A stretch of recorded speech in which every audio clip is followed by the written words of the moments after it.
I slid my books into my locker carefully. One notebook somehow managed to pop out and fall to the floor anyway, because apparently gravity hated me today, unless one of those ghosts just decided to torment me forever. I picked it up, placing it back in my locker with everything else.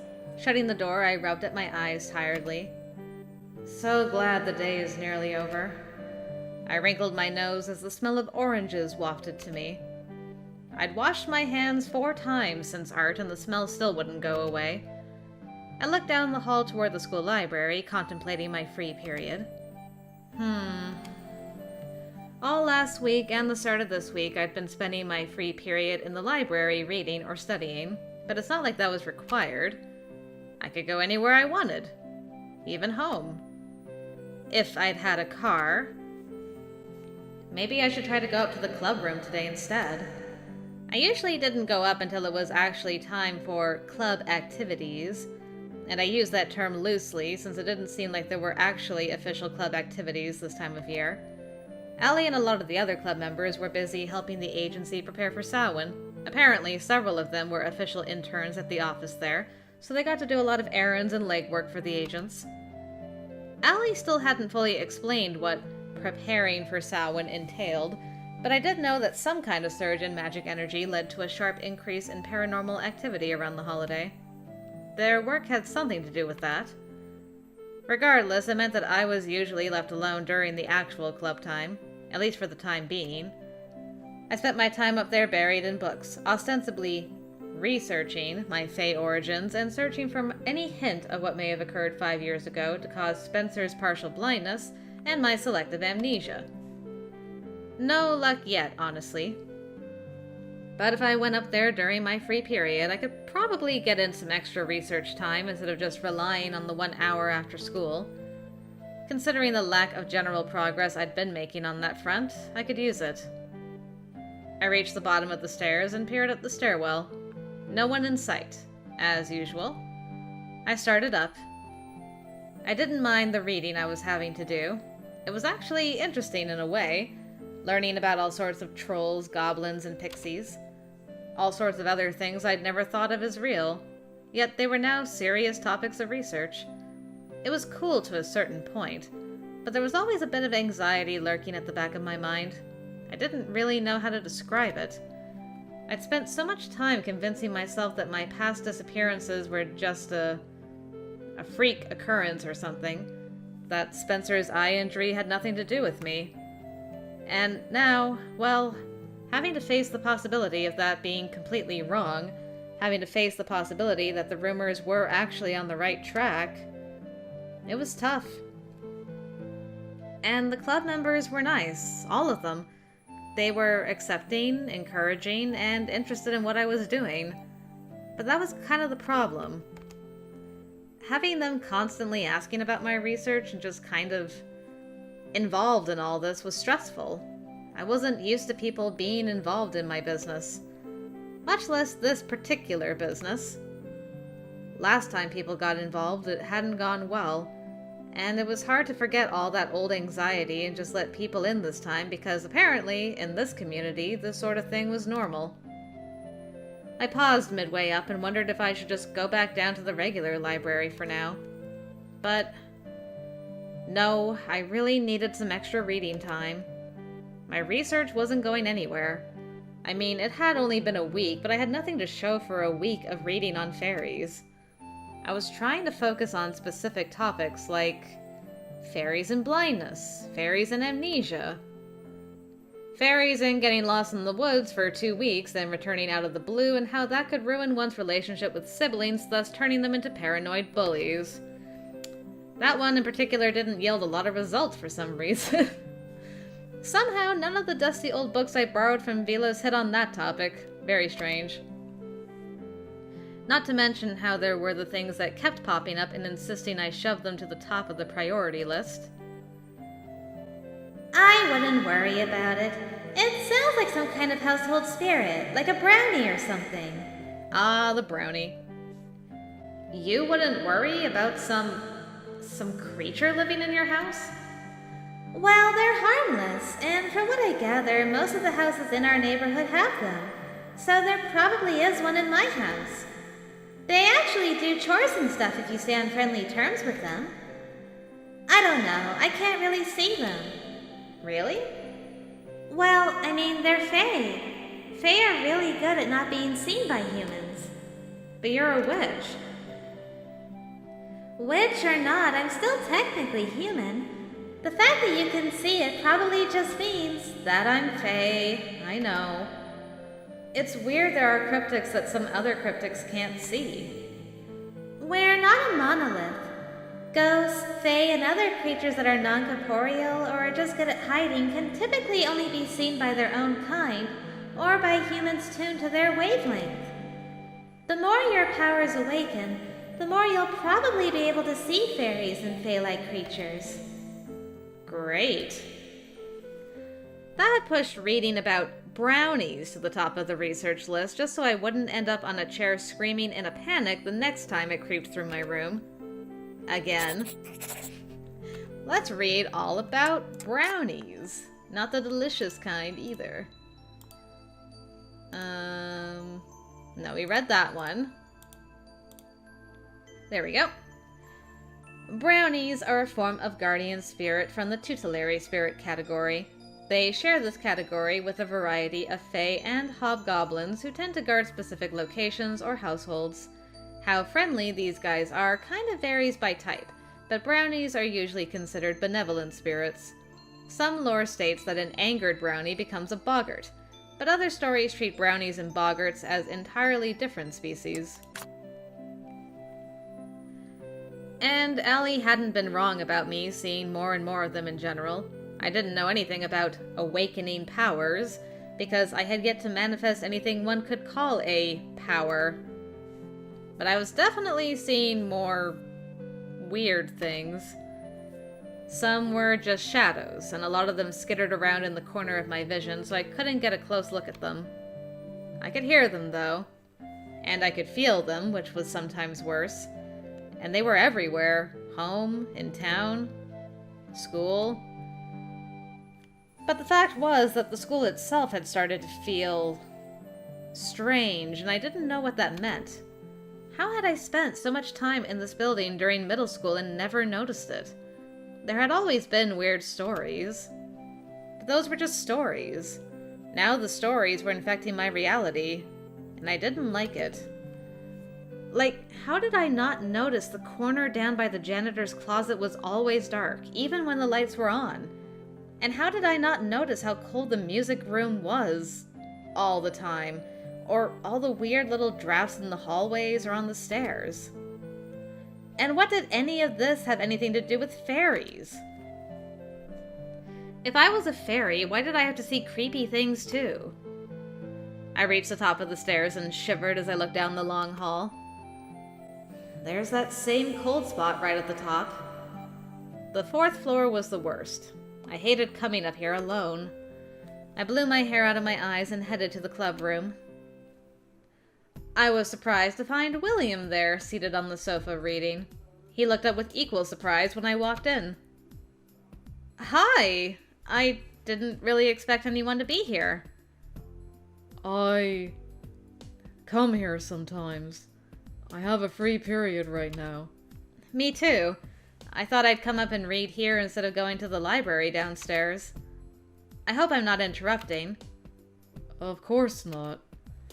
I joined him on the sofa, dropping my book bag on the floor by the coffee table. So you stick around through your free period for club activities or something? That's not really it. I don't help with the agency like the others. I have lessons after school instead. Lessons? Yeah.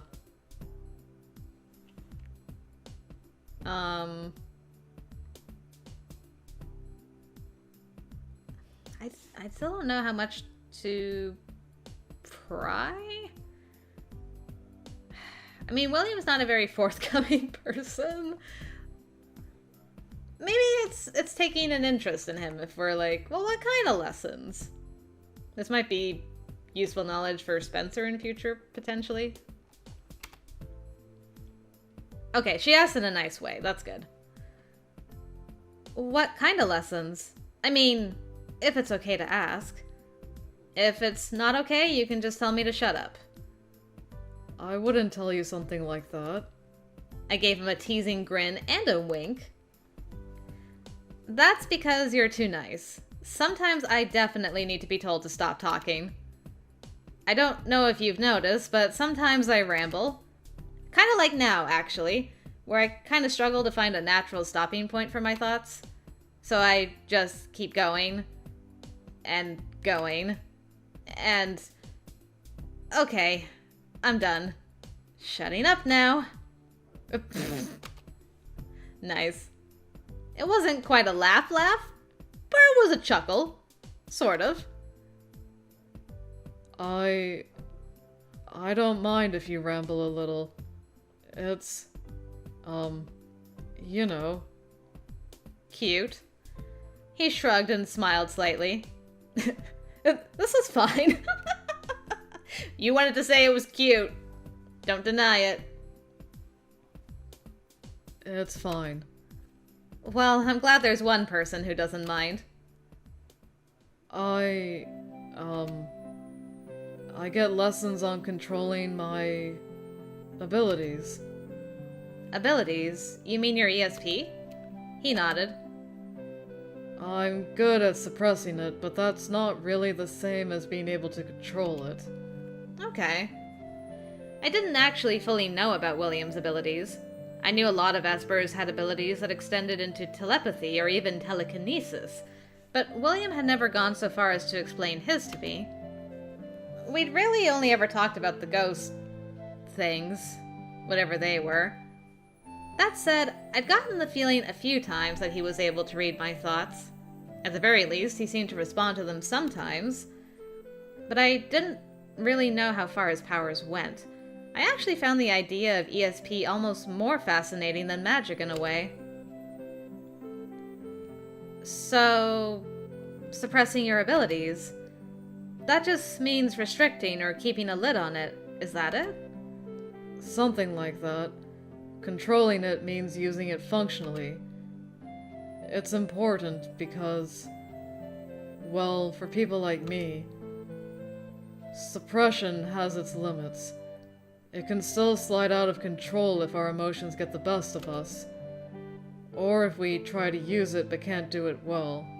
That makes sense. It's probably safer long term for you to learn how to control it and just have it on instead of trying to keep a lid on it that's constantly trying to blow off at any time. Makes sense. That was you. Like what happened in art today. Wait, what? I thought that was his ghost! Which part of what happened in art today? Well, when the can of solvent fell, I didn't want it to hit you. That's how it missed me. You did that! Aw, thank you for saving my jacket. And the rest of me. He nodded and colored faintly. Now it made sense.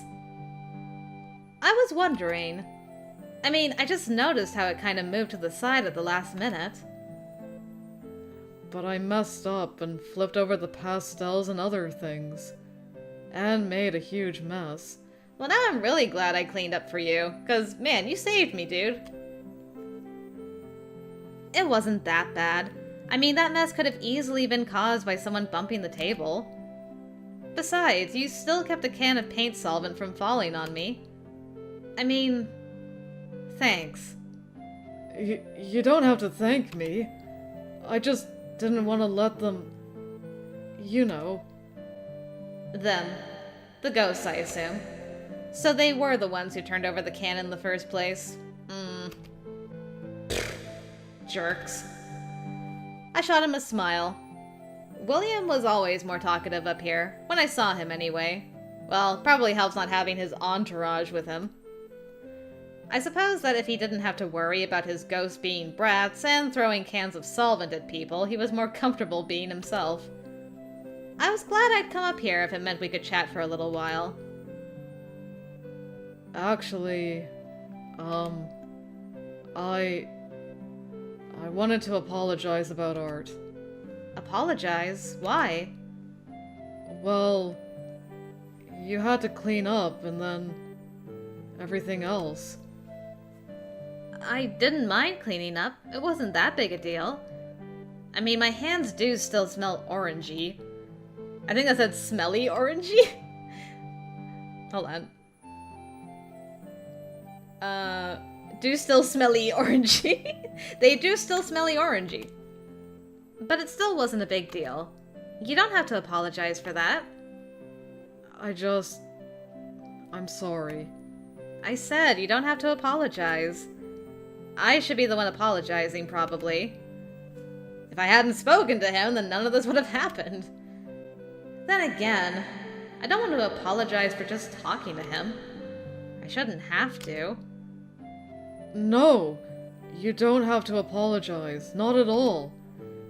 I know it must be awkward to talk to people out there sometimes. You've just seemed really down lately. It's not awkward to talk to you. I just worry. I grinned at him. After telling me not to worry about you? That's not fair. He blushed red and looked away. William, you know, it's okay if you don't want to talk to me, but please don't tell me not to worry. Of course I'm going to worry about you. You weren't at school Monday, so I thought you might have been sick or something. Then you left early? He looked at me a bit sheepishly, fidgeting with his hands. I'm not sick. It's just that the truth is... Oh no! You're gonna hit me with that in chapter 1 of William's Root game? Oh, my poor boy. I'm so sorry. Oh man, that sucks. I missed school because my mother passed away. The memorial was Monday. That's why I was gone. Oh my god, I'm so sorry. God, I had no idea something like that happened. I flailed at myself inwardly, regretting poking him about that. I didn't want to make him talk about something unpleasant. No! It's okay. I mean, I'm okay talking about it. I didn't really know her very well anymore. She had been in the hospital since I was very young. I wasn't allowed to visit her because it upset her a lot. It's sad, but I actually don't remember much about her. She was in a hospital for that long? Like, a psychiatric hospital, maybe? She had been getting worse for the past few years. I think things were very hard for her. There was a lot for her to deal with. I hope she's at peace now. I'm so sorry. I shouldn't have pressed you about telling me this. No, I don't mind telling you. I would rather tell you than have you worry about me. I'm even more worried now. Losing a parent had to be hard, whether you knew them well or not. In fact, not knowing her must have even made it worse in a way. Yeah, because the opportunity to get to know them better is now gone forever. I wish I knew what to say. I'm just so sorry. It means a lot that you even asked. I reached for his hand and took it carefully, squeezing. I'm here if you want to talk. Ever. Oh. Oh, right. Forgot the whole mind reading thing is so much stronger when she touches them, too. Aw, man. Poor Nora. Plus, he's probably not used to, like, physical contact. On top of it all. William flinched when I touched him, as if he hadn't expected it. His face went red, and he jumped to his feet, jerking his hand away. Ugh!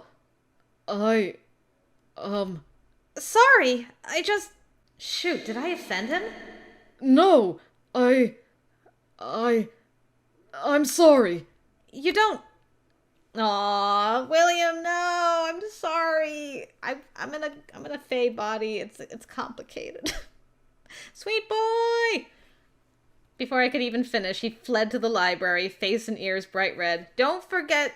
Well, I'm assuming you're going to the magic library. If you're going to the magic library, don't forget to knock. Don't make the same mistake I did. Guess that was the wrong thing to do. I didn't know if it was embarrassment or just not wanting to be touched. His hand was so cold. Well, he was really shy, so maybe he took it the wrong way. I flopped back against the sofa and pulled a pillow on my lap. Part of me wanted to go after him, but I didn't think it was a good idea to press further. I had definitely been nosy enough for one day. Ugh, I can't believe I made him feel like he had to tell me that. He said he was okay talking about it, but I couldn't imagine that was true. I mean, it's probably good for him to get it off his chest, and the fact that you cared, like you cared and you noticed that he was down and he was gone, when probably nobody else would, I'm sure meant quite a bit to the poor boy. But he got shocked by the fae hand body switch Aru thing, so I need to learn when to stop poking. After a few minutes lamenting my stupidity, I finally went to get one of the books I'd borrowed from Velos. I needed to get my mind off William, and I'd come up here to study anyway, so I should probably get to it. I returned to the sofa and grabbed my journal from my bag. I opened the book to the place I'd marked, a section on something called crumbles, and decided to just pick up from where I'd left off. Alright. Well, back to the old research. Oh. I'm gonna give that my best guess. Crumbles are left behind when a bendith imamo? Yo mama? Imamau? Steals a human baby and leaves one of its own instead. They're ugly or misshapen, but have a calm temperament. They're born with a natural gift for music and song, which they use to gain attention and praise. Usually parents had to hire a witch to rescue their child. When returned, the child would have no memories from its time with the Fae, except the vague memory of beautiful and sweet music. Sometimes the child would be returned with a gift for music as well. Bonus. Crumbles were apparently a type of changeling, which I'd also read about before. Gosh darn it, Nora. I knew that was gonna happen. Like, oh no. Changelings are a type of fairy left in the care of humans at a young age, after a human baby was stolen, though. There are many variations of the legend, ranging from a fairy baby left in place of a human baby, to an older sick fairy being left behind. Regardless, the changeling imposter is disguised by glamour to hide their true nature. Unfortunately, they're sometimes outed by their own strange behaviors, leaving the family to try to find some means of getting their real child back. Changelings were... pretty terrible if you ask me.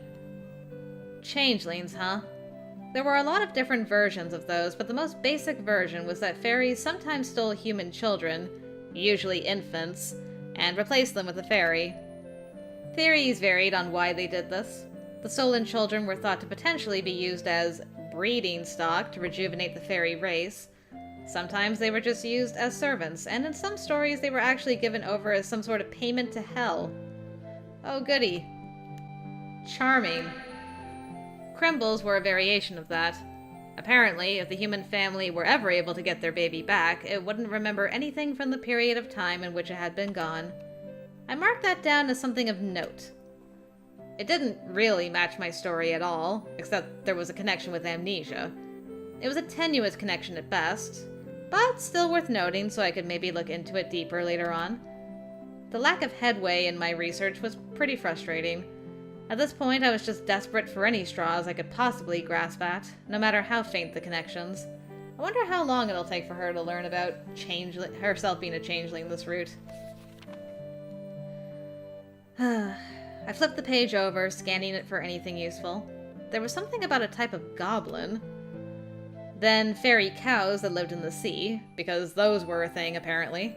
At least they didn't rip you apart or try to drown you like kelpies. Alright. Kelpies? Cow fairies? What am I looking for? Cow kelpies? There we go.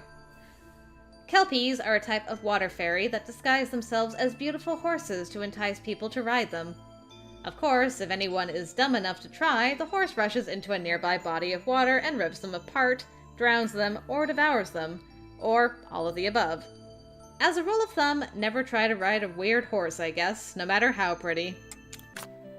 Words to live by. I got so lost in my research that I didn't actually realize the day was over until the final bell rang. I yawned and stretched as I set aside my books. I felt like I'd gotten a lot of reading done, but I hadn't actually found much. Now that school was over, the rest of the club members would probably pop in briefly, then scatter. And I'd have to read more or entertain myself for an hour while I waited for Allie to return to me. Sure enough, it was only a few minutes later when she showed up. She smiled when she saw me. You're already here? That's rare. I came up during my free period today. I was hoping to get in some extra research. She perched on the edge of the sofa. You're so studious. Well, it's either learn about you crazy people or just lay down and let something eat me. Hey, not all of us are into eating people. Right. You probably just turn people into newts, right? They always get better. I laughed at that.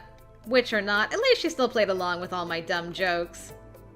Where's everyone else? I think Danny and Elliot were heading straight to the agency today. Not sure about Ewan. Saw Mark and Shelley downstairs right before I came up. I haven't seen William. Oh, he went to the library a little while ago. He said he has lessons later. Oh yeah, he does that. That's what's been keeping him busy these days. He said something about learning to use his abilities better. Yeah, the agency has been pretty keen on him doing that. The agency? Yeah, he's, well, all talented espers can cause issues if they don't learn to control their powers properly. A lot of them are found and taught at a young age, but not William. So he has a lot of catching up to do. Sounds like me. Yeah. So who's his teacher? Vilas? Actually, Vilas's partner, a really cool lady named Gas. Her name is Gas? Yeah, don't let her hear you say it like that. You'll get an earful. You really have to meet her sometime, though. She's totally cool and hilarious. She taught me some magic way back when I first got into all this. Still hasn't taught me how to properly beat up a ghost, but still. She has some crazy stories. How do you beat up a ghost? I have no idea, but she owns this motorcycle shop, and she has this story about beating one with a huge monkey wrench or something. She said she got it blessed by a priest that's a friend of hers. I can never tell if she's serious or just pulling my leg. She sounds awesome. She totally is. You have to meet her sometime. I hope I get to. Sounds like the agency is full of pretty colorful people. You don't know the half of it. Anyway, as much as I'd love to stay and chat... You have to go. Yeah, sorry. Back in an hour. I'll be here. Okay, good luck with your reading. Good luck being a secret agent. And with that, she was gone. Busy with her errands and Samhain-related work. I really needed to have her explain it all to me at some point. At the very least, I just wanted to be sure they didn't actually have her doing anything dangerous. I'm sure it was fine, but sometimes I worried. Because I worry about my friends. I settled back into the sofa and picked up my book again, trying to focus. I was determined to make some headway before she got back. With another full hour ahead of me, surely I'd find something useful. Maybe. I sighed as I flipped back to where I'd stopped. I hope so, anyway.